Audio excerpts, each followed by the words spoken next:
Hey everybody, it's time for a brand new series here in the Outpost, and it is Big Bible Beginnings. We are diving into the fall and we are diving into the book of Genesis. A couple people asked why I haven't been doing weekly videos, and I probably should have mentioned that just as a staff, we've been asked to cut back on communication because they got some feedback that there was just a lot of stuff going out, and just to curtail that. So I want to keep these videos and communication to a minimum, but please let me know. Your feedback is helpful. If you want them, I will do them. We just don't want to be inundating everybody with too much communication because a lot of people serve on multiple teams, and Pastor Caleb and Jason just felt like we were sending out way too much stuff across the board, not necessarily me particularly, but just as a staff. And so they asked us to really only send out things that we absolutely need to. But since we're starting a new series, I thought it was really important to send out an email and a video just to talk about our new series and how we're doing it. So some of you grabbed a 3-ring binder last week with the curriculum. There are more on the back table for some of you that requested one in the group me. So make sure you're in the group me, make sure you get notifications turned on, or if you don't like notifications, just check in the evening and make sure you get those. So I've got the set kind of decorated with a bunch of cameras and movie stuff on the set. I didn't do a lot on the walls this time because they really want us to keep the room a little more clean and less cluttered. I'm cool with that. So I'm trying to keep the decorating to the front of the room as much as is possible. And so that's why it's kind of concentrated up here in the front. So a couple variations from the curriculum. You will notice that the game or the Bible story method, we're not going to do it how we did it last time. If you were here 3 years ago, we had a big green screen set up and the script in there. We had the kids kind of acting out. We had a director that was reading the story. Well, we had a narrator reading the story. We had a director that was yelling cut and trying to get the kids to act. And honestly, we felt like it just didn't work. Bombed is probably an over negative, but you know, they just weren't that great. Well, originally we wanted to take those. I was going to edit them. We were going to put a backdrop, but the kids just kind of stood there. They really weren't into it. They didn't really act. And I think the demographic of kids today, they're just, maybe they're more media device focused, but they didn't really act. And so it was fine that it was live. And they weren't a bad experience, but they just weren't really editable or really good enough to put online later. So we got together last week. Micah and Bryce both came to our planning meeting. And by the way, when I do those, they're always open to anybody. They were able to come. And we came up with a new idea that we think will be a lot easier, a lot simpler, and still goes with the movie theme. So what we're doing is storyboarding, which goes along with the movie theme. And so we have, and I'll send a link in the email with this. I've only got the first week done, but we're going to be doing some storyboarding. And so each week as the kids arrive, and really it'll be the kids that are early that will get to participate in this, but we're having 6 drawings each week that will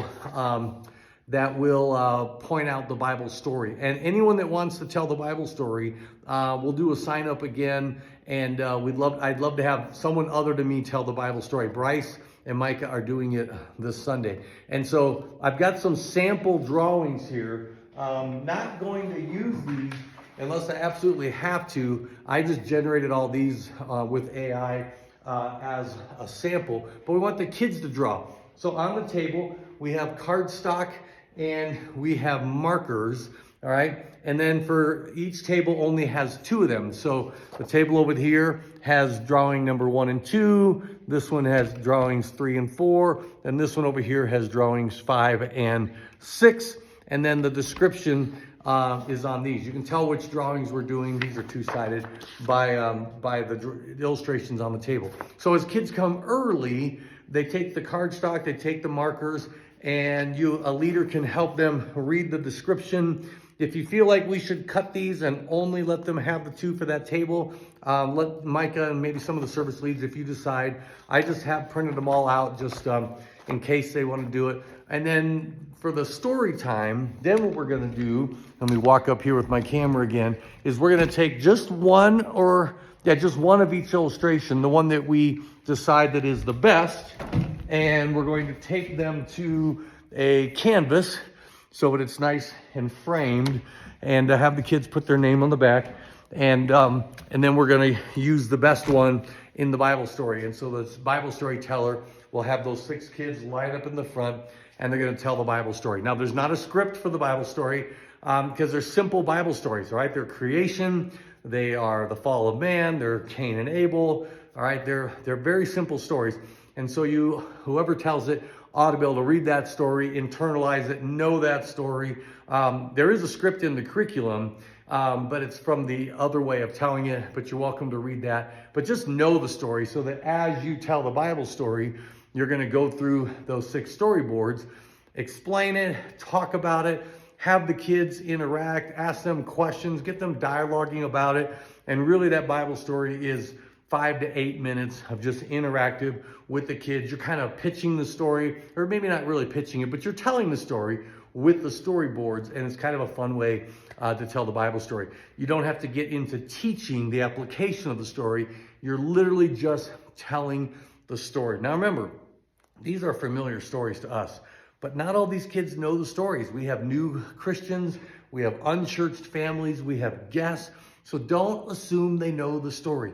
You are telling them the Bible story. They're also children. They're young. So many of them will have never heard these stories before. So it is so important to tell the story. Realize you are sometimes telling them the story for the very first time. So make sure you are telling it. You're giving them the details. If you want to use like the CEV or the Good News version, and you want to have your Bible there and you want to read it, many of them are short passages. You can read it and then stop and give commentary or whatever. I want you to own it, be creative, have fun with it. That's one reason I'm not scripting it, because I don't want you reading a script. I want it to be you talking to the kids, using the storyboards, and having some fun with the story, all right? So that's one of the things we're doing for that. And so it's going to be a lot of fun. And with the goodie bags, we're going to use the Agents of Acts bags this week because my new bags, the movie-themed bags, didn't arrive, actually arriving on Sunday.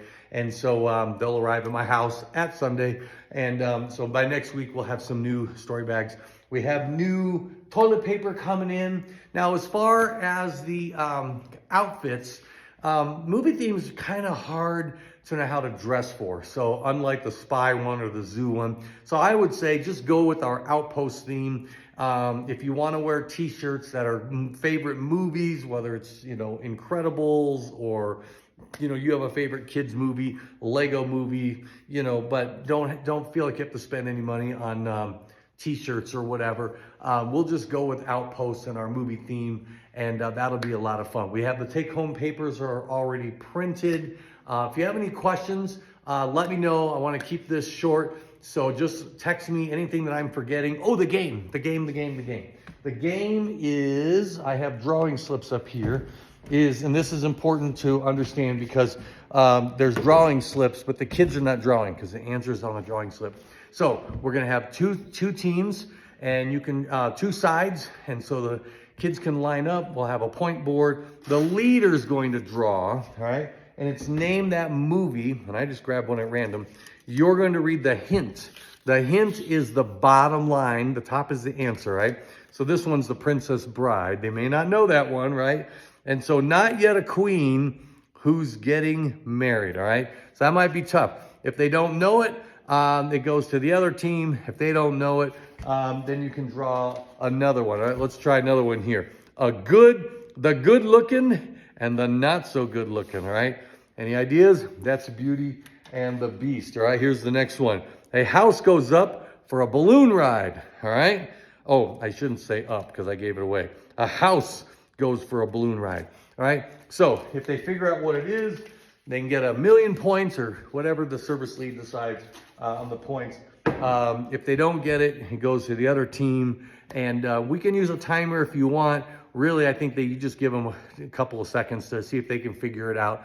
Or if you don't want to line the kids up, service lead, you decide if you want to do 2 sides and one side has to raise their hand, and maybe give them 3 guesses. If they don't know, the other side gets 1 guess.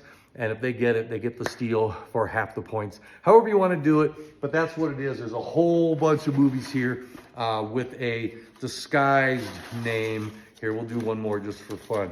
See if you can figure out Searching for a Clownfish, all right? Finding Nemo, all right? So that'll be really fun, and that'll be great. So, all right, I will see you on Sunday, and if I have any more updates, I'll share them at the huddle or in GroupMe. Bye.